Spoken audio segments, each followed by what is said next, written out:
The sound of plasma fire echoed through the metal corridors of Detention Facility Omega-7. Lee Tae-ho opened his eyes in the darkness of his cell, listening to the distant explosions that shook the prison walls. After 10 years of captivity, he knew every sound this place could make. But these sounds were different. These sounds meant war had finally come to this forgotten corner of hell.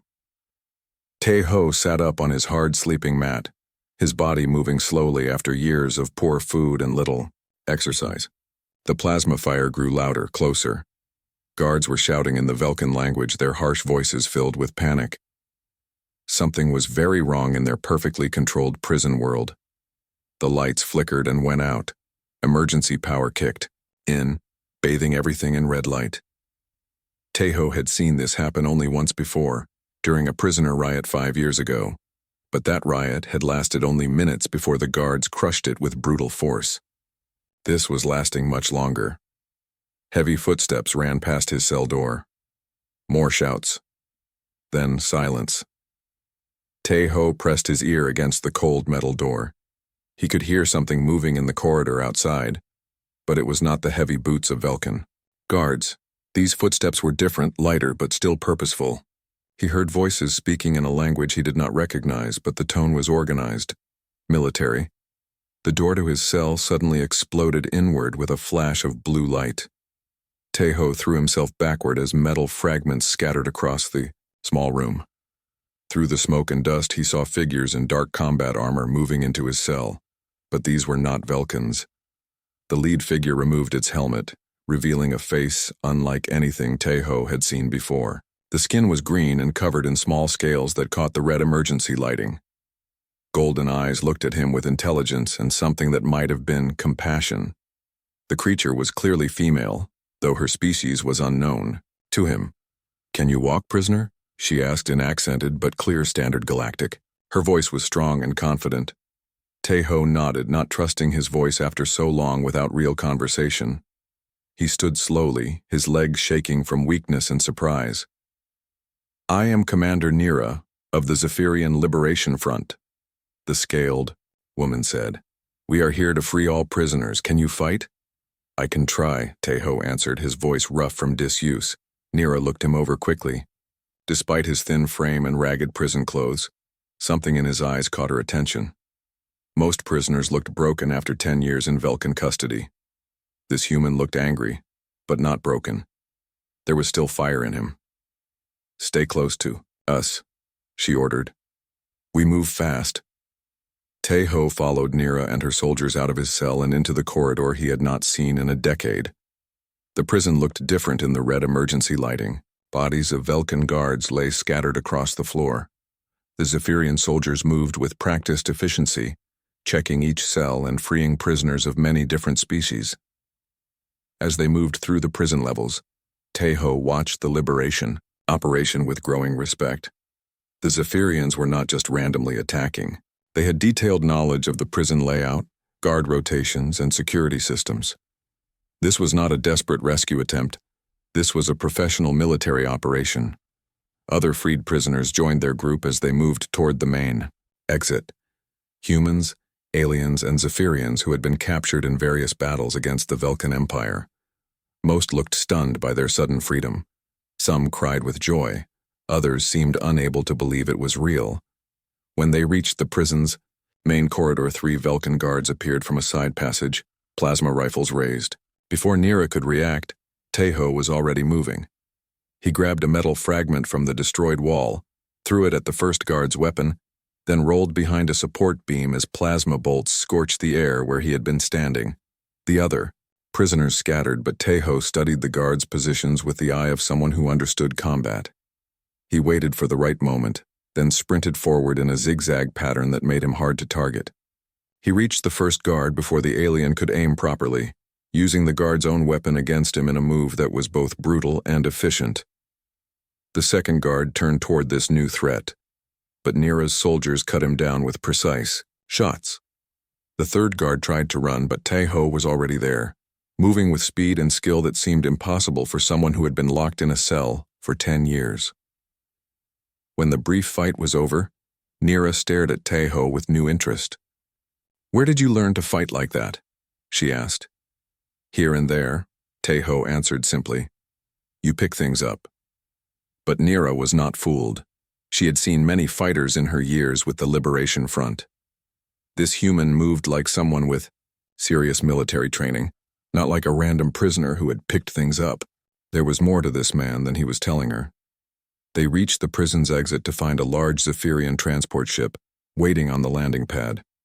The ship's weapons were pointed at the prison's defensive towers, which had already been destroyed. More Zephyrian soldiers were loading freed prisoners onto the ship, while others kept watch for enemy reinforcements. As Teho climbed aboard the transport, he took one last look at the prison that had been his home for 10 years. Detention Facility Omega-7 was burning now, its windows glowing orange against the dark sky of the planet Kethmar. He felt no sadness at leaving this place, only a cold satisfaction that it would never hold another prisoner. Inside the transport, the freed prisoners sat in rows of seats while Zephyrian medics checked them for injuries and illness. Teho found a seat near a small window and watched as the ship lifted off from the burning prison. Other Zephyrian ships were visible in the sky, part of a larger fleet that had come to this remote planet just to free prisoners. Commander Nira sat down across from him as the ship entered hyperspace, leaving the Velkan prison world far behind. "What is your name, human?" she asked. "Lee Teho," he answered. "What were you imprisoned for, Lee Teho?" "Wrong place, wrong time," he said with a slight smile that did not reach his eyes. "I was a merchant. Got caught up in something that was not my business." Nira nodded, but she was watching him carefully. In her experience, merchants did not fight like trained soldiers. They did not move with the controlled precision she had witnessed in that corridor. They did not have the hard look in their eyes that came from seeing real war. But she said nothing more. Everyone had secrets, especially those who had survived 10 years in Velkan prisons. If this Lee Teho wanted to pretend he was just a merchant, that was his choice. For now, the transport ship carried them toward the Zephyrian rebel base, toward freedom that Teho had not dared to hope for in years. But as he sat in that seat looking out at the stars, he was not thinking about freedom. He was thinking about the Zephyrian military operation he had just witnessed. He was analyzing their tactics, their equipment, their organization. The Zephyrians had freed him from his prison, but they did not yet know what they had truly unleashed. Lee Teho was free now, and that changed everything. The Zephyrian rebel base on asteroid colony Threshkala was unlike anything Lee Teho had expected. Built inside hollowed-out rock chambers, the base buzzed with activity as hundreds of beings worked together toward a common goal. Zephyrians moved alongside freed prisoners of many species, all united in their hatred of the Velkan Empire. Teho was given a small room carved from the asteroid rock, barely larger than his prison cell but feeling infinitely more spacious because the door could open from the inside. He spent his first week recovering from 10 years of poor nutrition and limited movement. The base medical staff, led by a kind Zephyrian doctor named Vek, helped him regain some of his strength. During his recovery, Teho observed everything. He watched how the rebels organized their daily routines, how they maintained their equipment, and how they planned their operations. The Zephyrians were fierce fighters with strong principles, but their military structure was loose and informal. They relied heavily on personal relationships and honor codes rather than strict chains of command. "You are studying us," Commander Nira said one day, finding him sitting in the base's main corridor watching the daily shift change. "I am learning," Teho replied carefully. "This is all new to me." Most freed prisoners either cry with joy for weeks or hide in their rooms afraid to believe they are truly free, Nira observed. "You do neither. You watch and learn like someone planning something." "Maybe I am just curious," Teho suggested with a small smile. Nira studied his face for a moment. "Maybe. But curiosity like yours usually comes from experience. What kind of merchant were you really, Lee Teho?" "The kind that stayed alive for 10 years in a Velkan prison," he answered, which was true enough without being the whole truth. When Teho was cleared for light duty, He was assigned to work in the base's supply depot under a grizzled Zephyrian veteran named Drak. The old warrior had lost his family in a Velkan raid 20 years earlier, and had been fighting ever since. His right arm ended at the wrist, replaced by a mechanical prosthetic that served him well enough. "So you are the human who fought 3 guards during the prison break," Drak said on Teho's first day in the depot. "Nira told me about your moves. Good technique for a merchant." "I had good teachers," Teho replied, hefting a crate of supplies onto his shoulder. The work felt good after years of forced inactivity. "Prison guards as teachers?" Drak asked with interest. "Life as a teacher," Teho corrected. "Pain makes you learn fast." Drak laughed, a harsh sound like grinding stone. "True words, human. Pain teaches what comfort never can." Working in the supply depot gave Teho access to information about the rebels' resources, equipment, and operational capabilities. He learned they had 12 combat ships ranging from fast interceptors to heavy assault craft. Their weapons were a mix of captured Velkan equipment and older Zephyrian military gear. They had about 800 active fighters spread across multiple bases, with this one being their main headquarters. More importantly, he learned about their current operations. The rebels were planning a major strike against a Velkan supply convoy scheduled to pass through the nearby Korvek system in 2 weeks. The convoy carried advanced weapons and medical supplies destined for Velkan forces fighting on 3 different fronts. Capturing it would be a significant victory. But as Teho listened to the planning sessions, he recognized serious problems with their approach. The Zephyrians were brave and determined, but they were thinking like warriors from an earlier age. Their tactics relied too heavily on direct confrontation and personal courage, not enough on deception and strategic thinking. He also met Kira, a young Zephyrian engineer who maintained the base's computer systems and communication equipment. Unlike the older rebels who had been hardened by years of fighting, Kira still had optimism and curiosity about the galaxy beyond the war. "You are different from the other freed prisoners," Kira told him one day as they worked together to repair a damaged power coupling. "Most of them want to forget their time in prison. You seem to have learned from it." 10 years is a long time to waste," Teho replied, carefully adjusting the coupling's alignment. "Better to use that time to understand your enemies." "Is that what you did? Studied the Velkans?" "Among other things." Teho tested the repair and nodded with satisfaction. "You learn a lot about someone when they think they own you. You see their strengths and their weaknesses." Kira was quiet for a moment. "What weaknesses did you see?" Teho looked at the young engineer thoughtfully. "They believe their own propaganda. They think they are superior to everyone else, which makes them predictable. They have good discipline but poor adaptability, and they hate losing so much that they make emotional mistakes when things do not go according to their plans." "Those are very specific observations," Kira said carefully. "I had 10 years to make them," Teho replied simply. The day of the convoy, raid arrived with great excitement throughout the base. Teho had been assigned to monitor communications during the operation, a job usually given to newer recruits. He sat in the base's command center alongside other support staff, listening to radio chatter from the strike force led by Commander Nira. At first, everything went according to plan. The rebel ships intercepted the convoy at the planned coordinates, in empty space. The Velkan escort vessels, 3 light cruisers, responded as expected. The Zephyrian fighters began their attack runs on the supply ships while the escort vessels moved to intercept them. But then, things started going wrong. The Velkan cruisers did not behave as anticipated. Instead of splitting up to protect individual supply ships, they concentrated their fire on the rebel flagship, forcing it to break off its attack.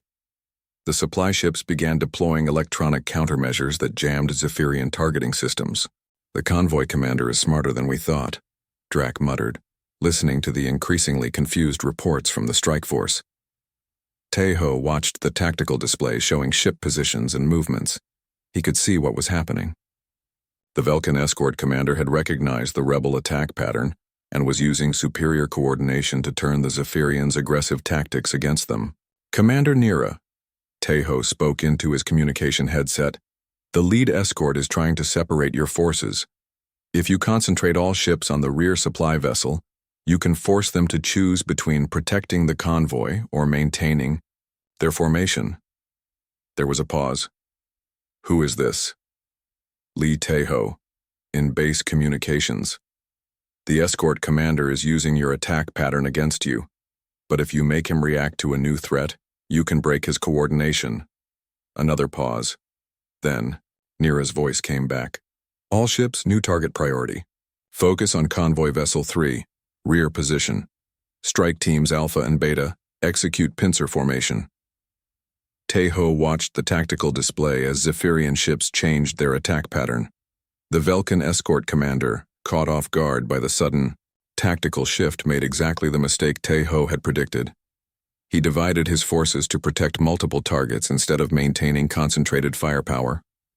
The battle turned in the rebels' favor within minutes. 2 supply ships were captured, and the third was destroyed to prevent its cargo from falling into Velkan hands. The escort vessels retreated rather than face destruction, protecting an already lost convoy. When the strike force returned to base, Commander Nira found Tae-ho in the supply depot where he had returned to his regular duties. That was good tactical advice, she said without preamble. Where did a merchant learn to read a space battle like that? You see a lot of convoy operations in the merchant trade, Tae-ho replied, not looking up from the inventory list he was updating. After a while, you learn to spot the patterns. Those were military tactics, Lee Tae-ho. Specifically, they were advanced military tactics that most of our commanders do not know. Tae-ho finally looked up at her. Does it matter where I learned them as long as they helped? Nira studied him for a long moment. War Chief Korvac wants to meet you. Tomorrow, after the evening meal. That night, Tae-ho lay in his small room thinking about the conversation ahead. He had revealed more of his knowledge than he had intended, but the rebel operation had been failing. He could not stand by and watch good people die when he had the knowledge to save them. The question now was how much more he would need to reveal to help the Zephyrians win their war, and whether they would accept help from someone whose past was far more complicated than that of a simple merchant caught in the wrong place at the wrong time. Outside his window, the stars looked the same as they had from his prison cell. But everything else had changed. Lee Tae-ho was no longer just a prisoner trying to survive. He was becoming something new, though he was not yet sure what that something would be.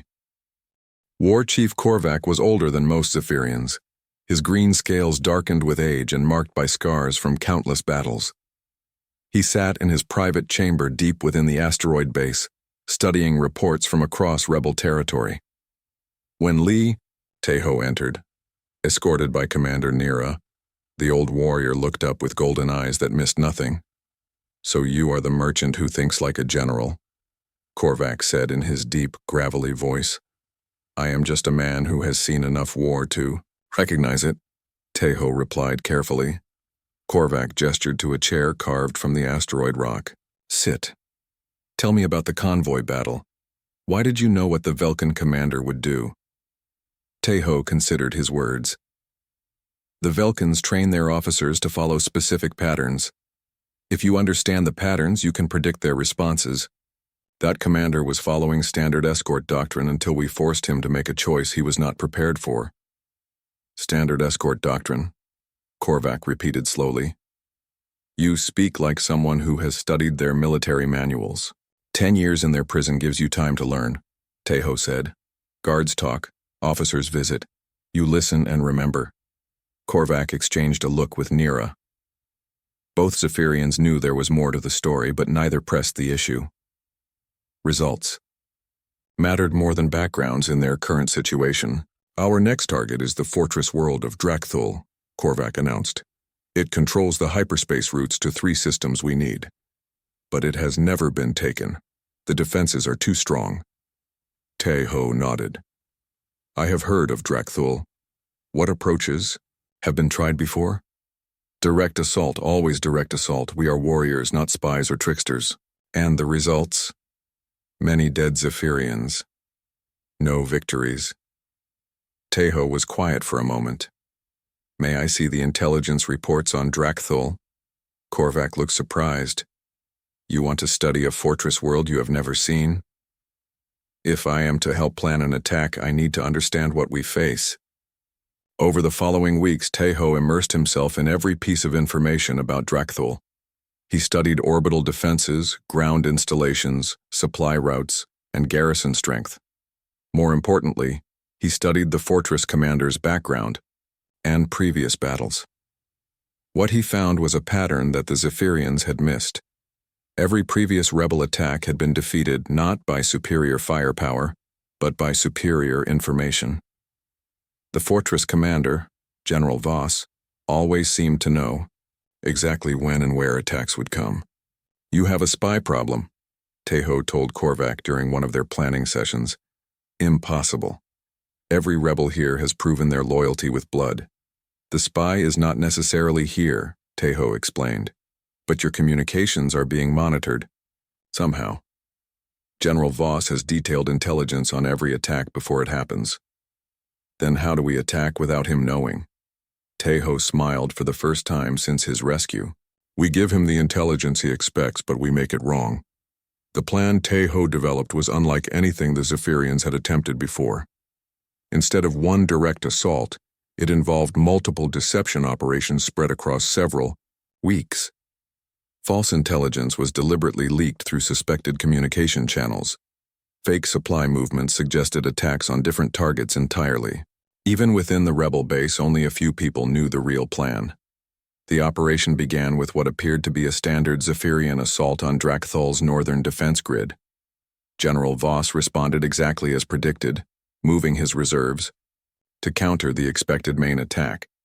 But this was merely the first part of Tejo's deception. While Voss focused on the northern assault, a small team of engineers led by Kira infiltrated the fortress's southern supply depot. Their mission was not to capture territory, but to plant devices that would disrupt the fortress's sensor network at precisely the right moment. The third phase involved psychological warfare. Using captured Velkan communication codes, Tejo's team sent false reports suggesting that Zephyrian forces were retreating after suffering heavy casualties. Voss, confident in his victory, began redeploying his forces back to their normal positions. That was when the real attack began. While Voss was reorganizing his defenses, Zephyrian strike teams hit the fortress from 3 directions simultaneously. But these were not random attacks. Each strike was carefully timed to exploit weaknesses in the defense grid that only existed when forces were moving between positions. The battle for Drakthul lasted 18 hours. When it was over, the impregnable fortress had fallen with surprisingly few Zephyrian casualties. General Voss himself was captured alive, along with most of his staff and valuable intelligence about Velkan operations throughout the sector. The victory sent shockwaves through both rebel and Velkan forces. Word spread quickly that the Zephyrian Liberation Front had accomplished something that had seemed impossible. More importantly, other rebel groups and oppressed peoples began reaching out, wanting to join the growing movement. You did not just help us take a fortress, Korvac told Tejo after the victory celebration. You changed how we think about war itself. I only showed you what you already had, Tejo replied. The courage was always there, so was the skill. You just needed to use them differently. But Korvac was not satisfied with modest answers. I am making you a member of the War Council. You will help plan all major operations from now on. Tejo tried to protest. I am not even Zephyrian. Your people should not be led by an outsider. My people follow strength and wisdom, Korvac said firmly.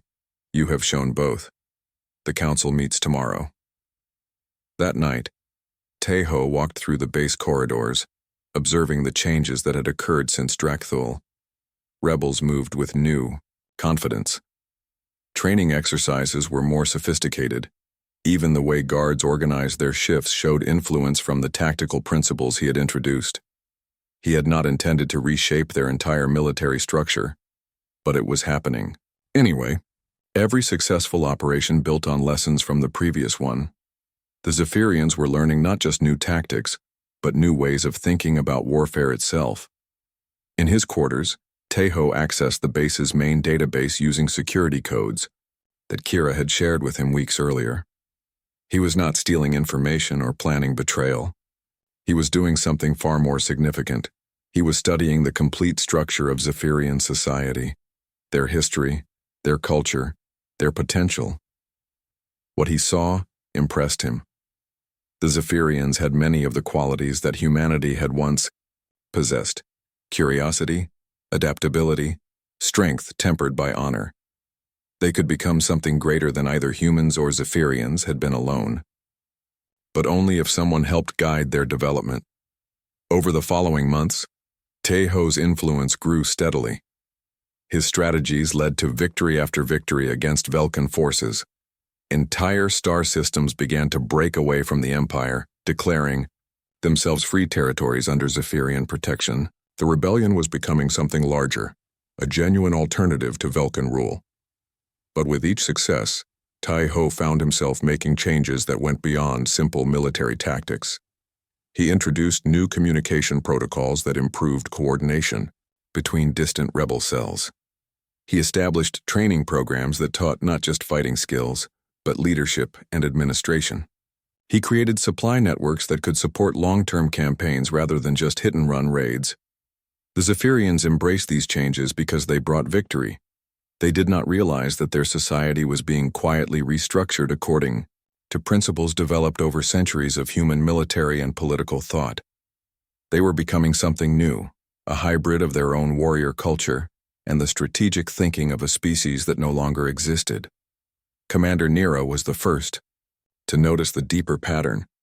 During a planning session for the liberation of the industrial world of Maker Prime, she watched Taeho coordinate the efforts of dozens of rebel commanders across multiple star systems with an efficiency that seemed almost supernatural. "You are not just helping us win battles," she said to him privately after the meeting. "You are building something. What are you really trying to create here?" Taeho looked at her thoughtfully. "I am trying to help you become what you have the potential to be. Nothing more, nothing less." "And what is that?" "Free," he said simply. "Not just from the Velkans, but free to choose your own path among the stars." It was the closest he had come to revealing his true purpose. But it was still not the whole truth, and both of them knew it. The captured Velkan intelligence facility on Mordeth Prime contained more information than the rebels had ever seen in one place. Commander Nira led the team responsible for analyzing the massive database of enemy files, searching for intelligence about future operations and strategic targets. What she found instead changed everything. Deep in the military archives, protected by multiple layers of security, Nira discovered a classified section labeled Strategic Threats Eliminated. Most of the files dealt with rebel leaders who had been killed or captured over the years. But one file was different. One file made her hands tremble as she read. Admiral Lee Taeho, Human Colonial Defense Force. Strategic Classification, Maximum. Threat. Status Captured. Location Detention Facility Omega-7. The file contained everything. Tactical analyses of battles Lee Taeho had fought and won against impossible odds. Psychological profiles describing him as the most dangerous military mind humanity has produced. Video recordings of him commanding human fleets in the final desperate battles before his species' defeat. Nira watched the recordings with growing amazement and horror. She saw human ships vastly outnumbered by Velkan forces employing the same tactics that had been giving the Zephyrian rebels their recent victories. She watched Lee Taeho coordinate complex operations across multiple star systems with the same calm efficiency he had shown during their own campaigns. But the most shocking part came at the end of the file. A personal report from the Velkan commander who had finally captured him. Admiral Lee was taken during a solo reconnaissance mission behind our lines. His ship was disabled, but he fought alone against an entire boarding party. Even wounded, and outnumbered 20-1, he killed half our soldiers before we could subdue him. We have imprisoned him rather than executing him because his strategic knowledge could be valuable if we can break his will. The report continued. Recommend extreme caution in all dealings with this prisoner.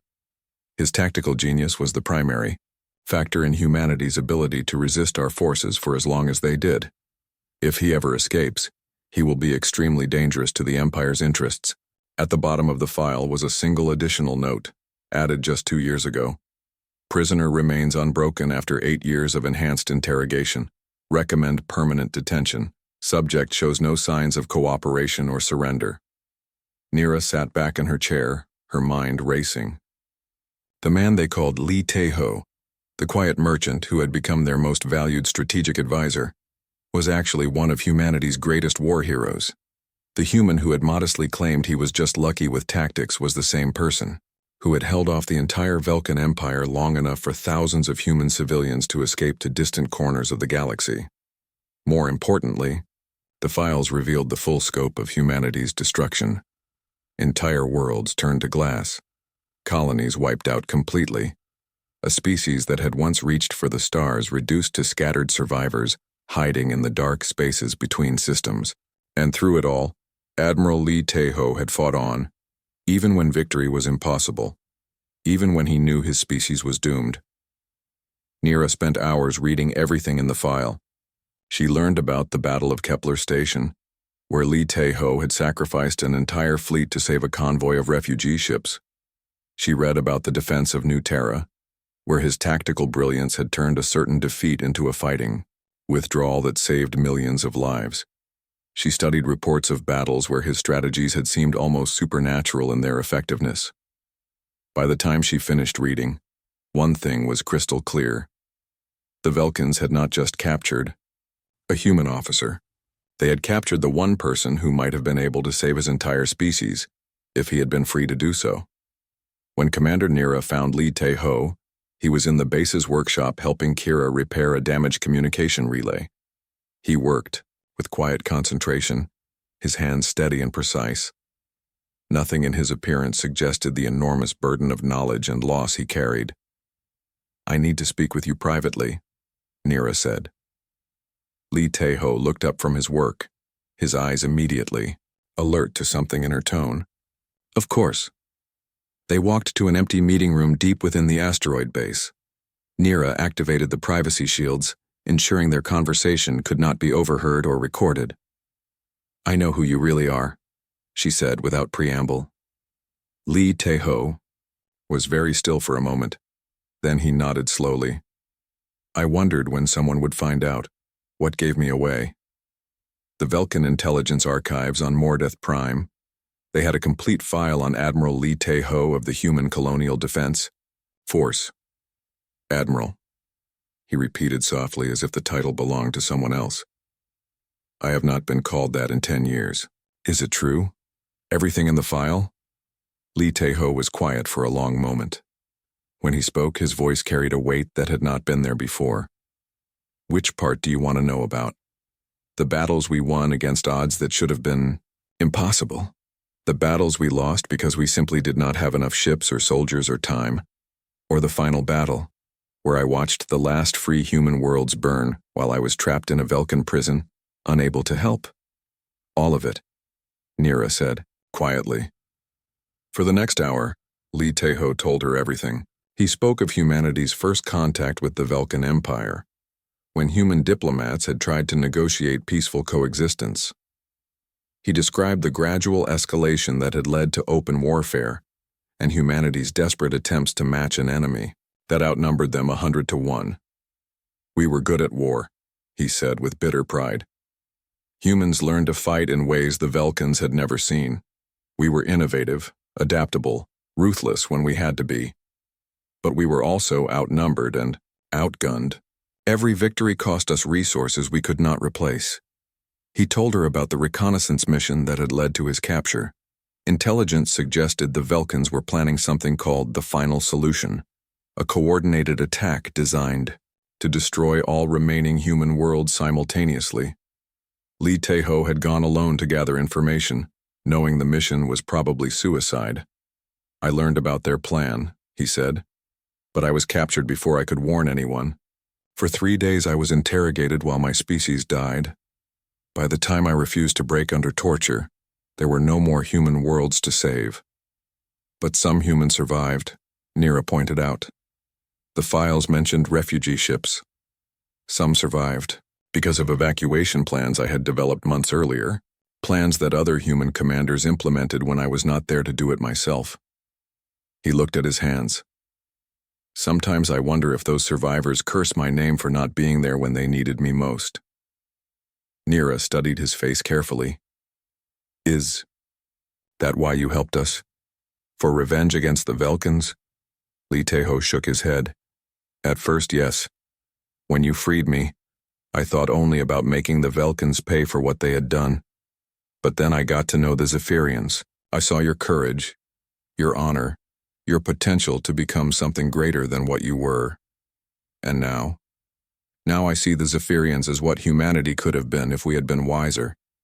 You have our strength, but not our mistakes. You can learn from what happened to us and build something that will last. There was something else in his voice, something Nira recognized but could not quite name. You care about us, not just as tools for revenge, but as people. Yes, he admitted, more than I expected to. More than I thought I could care about anyone after losing everything I had ever loved. Nira was quiet for a moment. What happens when the other rebels learn who you really are? What happens when they discover that our greatest strategic advisor is the human admiral who nearly defeated the Velkan Empire? I do not know, Lee Tae-ho said honestly. Some will probably see me as a useful weapon to be pointed at our enemies. Others might view me as a dangerous outsider who has been manipulating them. A few might understand that I have found something worth fighting for again. Which am I? He looked at her directly for the first time since the conversation began. You are the one who will decide whether the truth helps the Zephyrians or destroys them. That choice is not mine to make. Over the following days, the knowledge of Lee Tae-ho's true identity spread quietly through the rebel leadership. Some, like Drac, were impressed to learn they had been working alongside a legendary human war hero. Others, particularly some of the more traditional Zephyrian commanders, felt deceived and manipulated.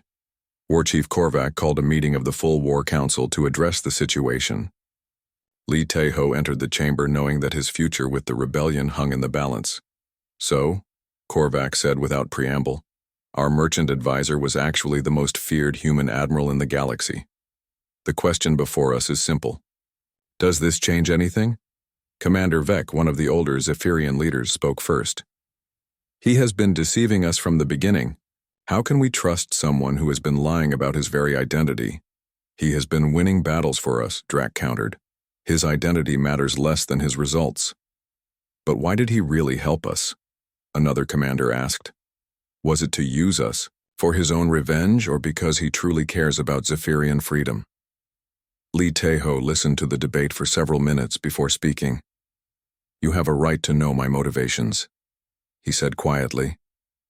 When I was freed from that prison, I wanted only to hurt the Velkans as badly as they had hurt humanity. But working with the Zephyrians, the news reached Threshkala through emergency channels.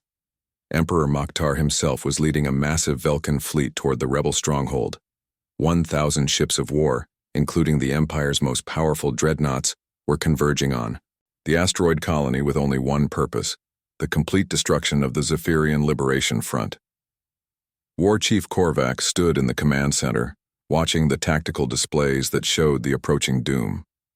Around him, rebel commanders argued about evacuation plans and defensive strategies, but their voices carried the hollow sound of people who knew they were discussing the impossible. We cannot fight 1,000 ships, Commander Vec said bluntly. Our entire fleet numbers less than 50 vessels. This is not a battle we can win. Then we evacuate, suggested another commander. Scatter to the outer systems and rebuild somewhere else. And let them destroy everything we have built here, Drac growled. This base took years to establish. These facilities cannot be replaced. Quickly. Lee Tae-ho listened to the debate while studying intelligence reports about the approaching fleet.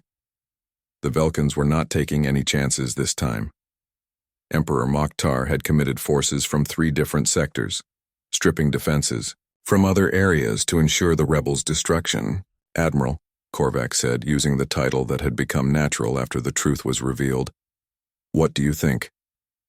All eyes turned to Lee Tae-ho. Over the past months, his strategic advice had become the foundation of all major rebel operations.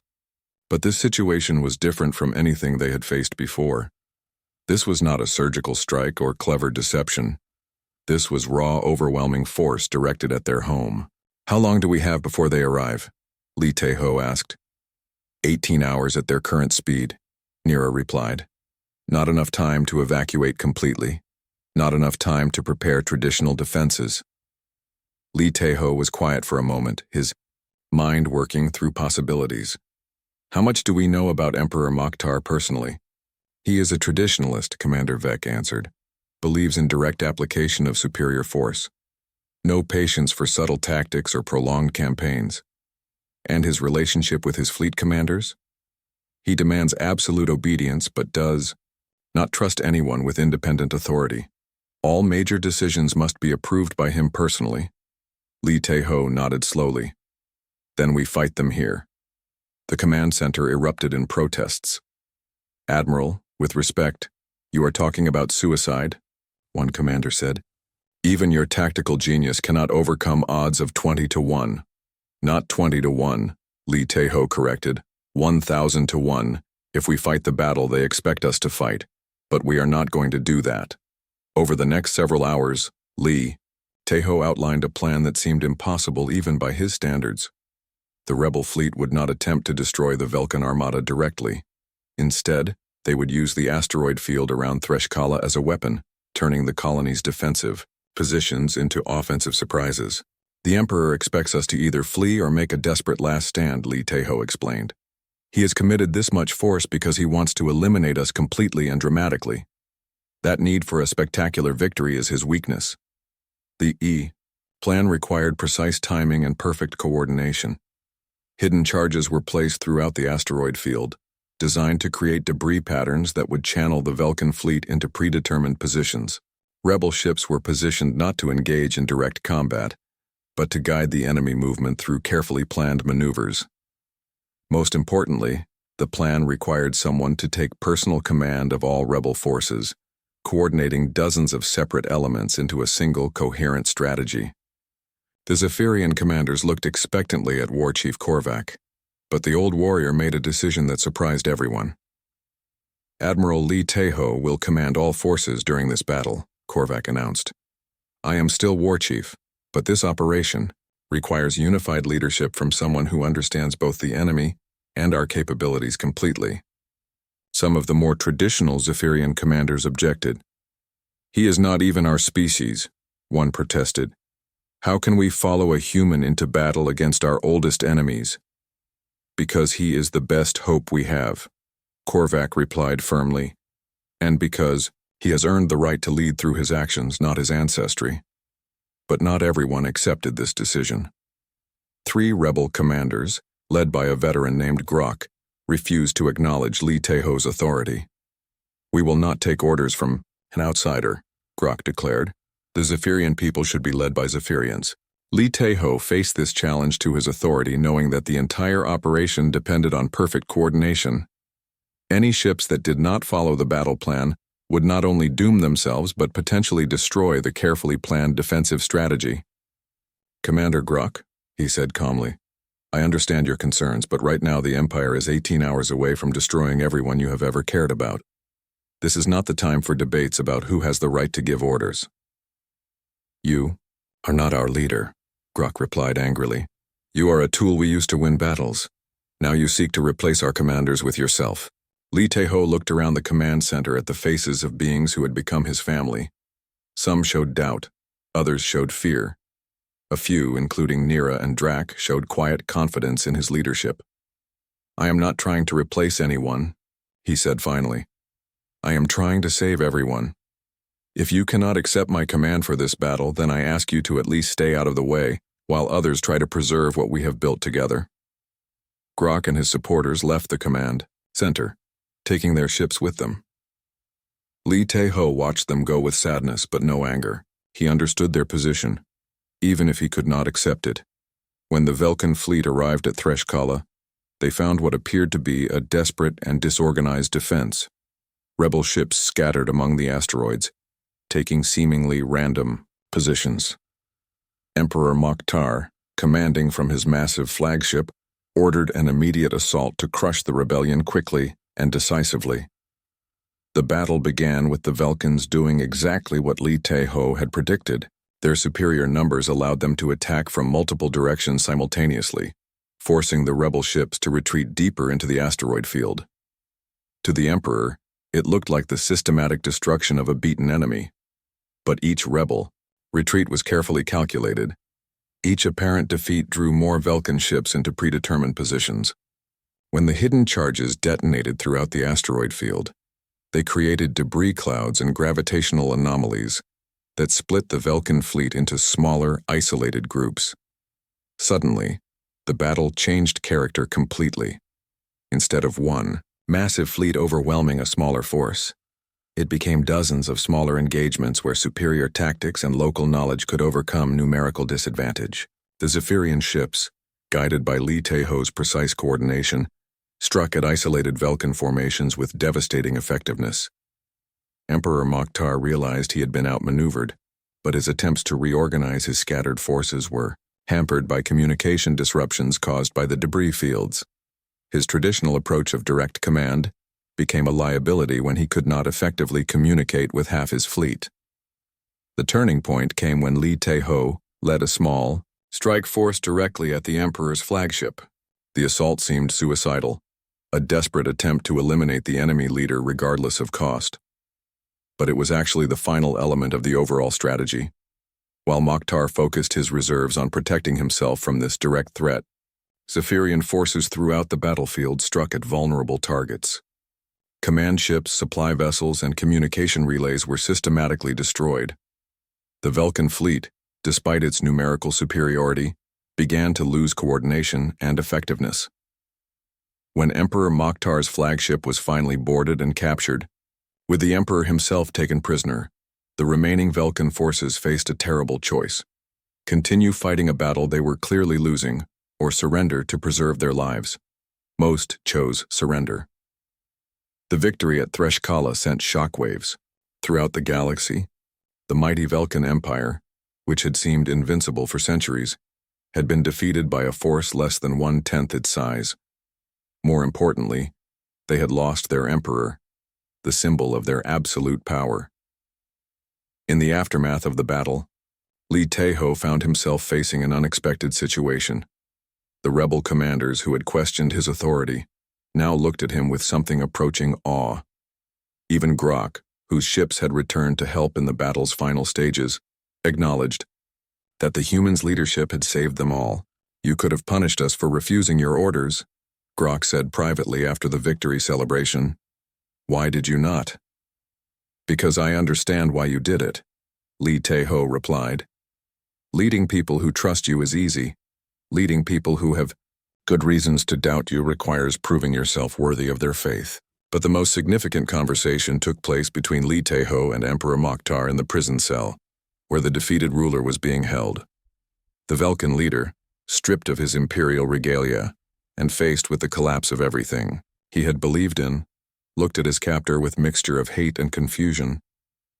"You could have killed me during the boarding action," Mokhtar said. "Why did you take me alive?" "Because dead tyrants become martyrs," Li Tae-ho replied. Living ones. 1 year after the Battle of Threshkala, the former Velkan throne world had been transformed into something unrecognizable. The massive palace that had once symbolized imperial tyranny now served as the administrative center of the new Zephyrian Empire. Where once only Velkans had been permitted to walk, now beings from dozens of species worked together to build a different kind of civilization. Li Tae-ho stood on the great balcony that overlooked the capital city, watching ships from across the galaxy arrive and depart on missions of trade, diplomacy, and exploration. The title, Supreme Commander, had been granted to him by unanimous vote of the Zephyrian Council, though everyone understood that the position carried far more authority than the name suggested. "The morning reports, Admiral," Commander Nira said, approaching with a datapad containing updates from across their growing territory. She had become his closest advisor and the primary coordinator between his office and the various planetary governments now under Zephyrian protection. "How many today?" Li Tae-ho asked, accepting the reports. 15 more systems have formally requested to join the Empire. 3 others want to discuss trade agreements, and the Kelvin Federation has sent another diplomatic mission asking about mutual defense treaties. Lee Tae-ho reviewed the reports with the same careful attention he had once given to military intelligence. The rapid expansion of Zephyrian influence had created administrative challenges he had never faced as a fleet commander.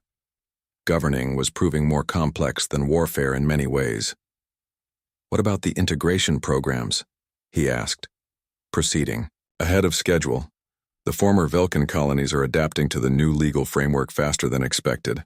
Most seem genuinely relieved to be free from the old imperial system. This had been one of Lee Tae-ho's most important reforms. Instead of simply replacing Velkin rule with Zephyrian conquest, he had established a federal system where member worlds retained significant autonomy while contributing to collective defense and development projects. It was a model based partly on human political theories and partly on Zephyrian concepts of honor and mutual obligation.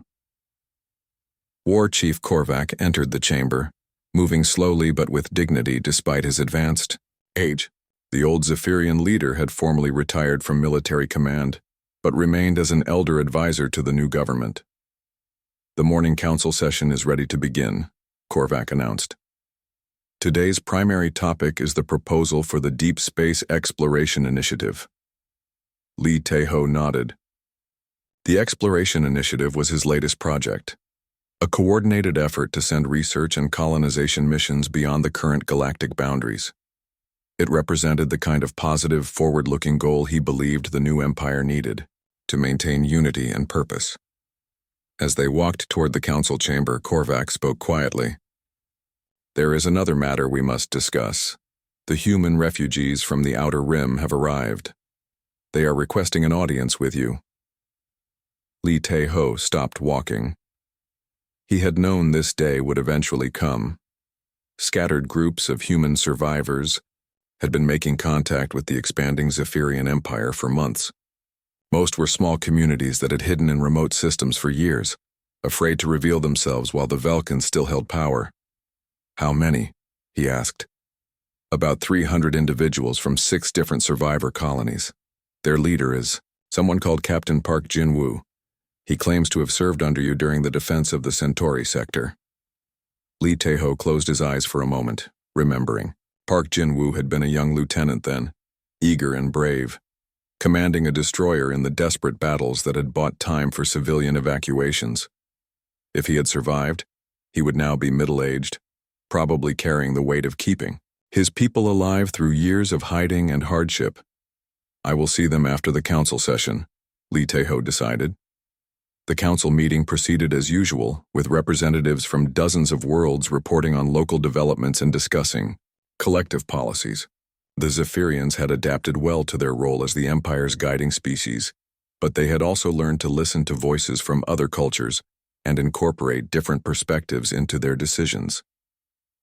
Engineer Kira, now serving as the Empire's Director of Technology Development, presented updates on the terraforming projects that were slowly restoring worlds damaged by centuries of Velkin exploitation. Drac, despite his age, continued to oversee military training programs that taught both combat skills and humanitarian principles to the Empire's defense forces.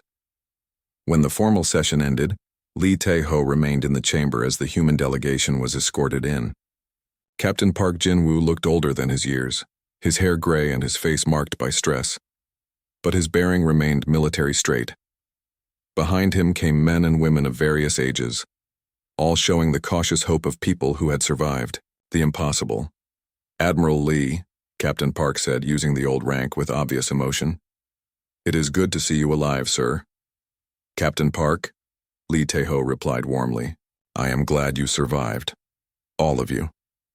We heard about your escape from Velkin prison and your role in building this new empire. The stories seemed too incredible to believe until we saw the evidence for ourselves." Lee Tae-ho gestured for them to sit at the council table. "Tell me about the other survivors. How many communities are still out there?" "We have maintained contact with 12 different groups, totaling perhaps 2,000 individuals. There may be others we have not found. Most are living on marginal worlds, barely surviving, afraid to reveal themselves." "And now?" Captain Park exchanged glances with his companions. That depends on you, Admiral. We came here hoping you would help us rebuild what was lost. Help us restore humanity to its rightful place in the galaxy. The words hung in the air like a challenge. Lee Tae-ho had expected this request, but hearing it spoken aloud still created a complex mix of emotions. These people represented all that remained of his original species, looking to him for leadership just as the Zephyrians had years before. What exactly are you asking me to do? He asked carefully. An older woman in the delegation, introduced as Dr. Kim So-young, spoke up. We want you to come with us, Admiral. Help us establish a new human colony in one of the empty systems. Use your influence with the Zephyrians to secure protection and resources. Help us grow strong enough to eventually reclaim our place as a major galactic power. Lee Tae-ho was quiet for a long moment, looking at these faces that carried the hopes of his entire species. And if I choose to remain here, then you abandon your own people for aliens, another survivor said bluntly.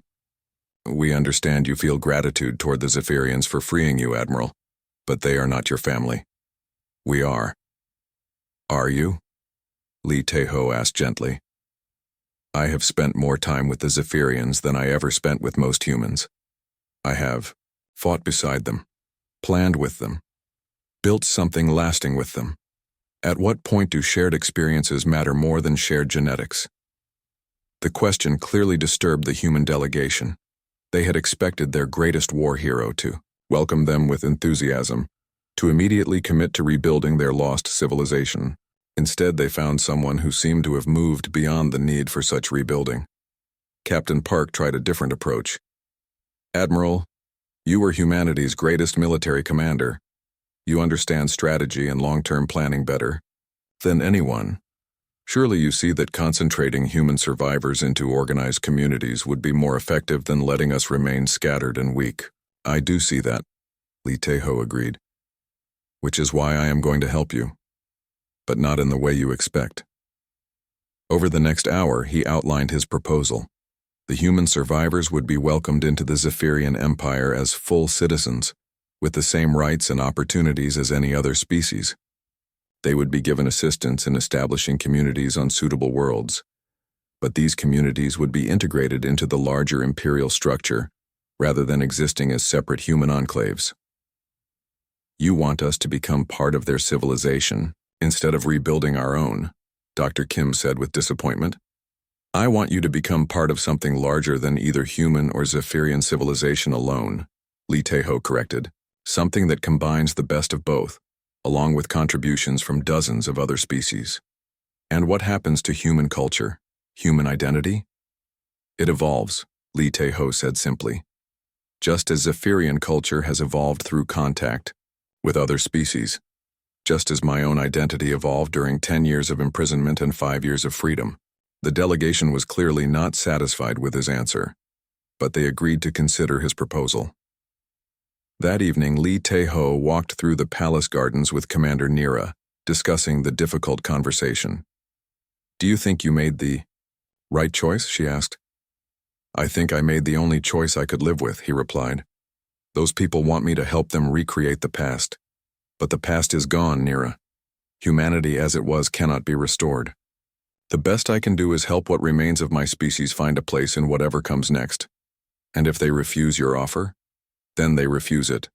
I will still ensure they receive protection and assistance, but I will not abandon what we have built, here to chase shadows of what was lost. They walked in comfortable silence for a while, past flowering plants brought from a dozen different worlds. The garden itself was symbolic, a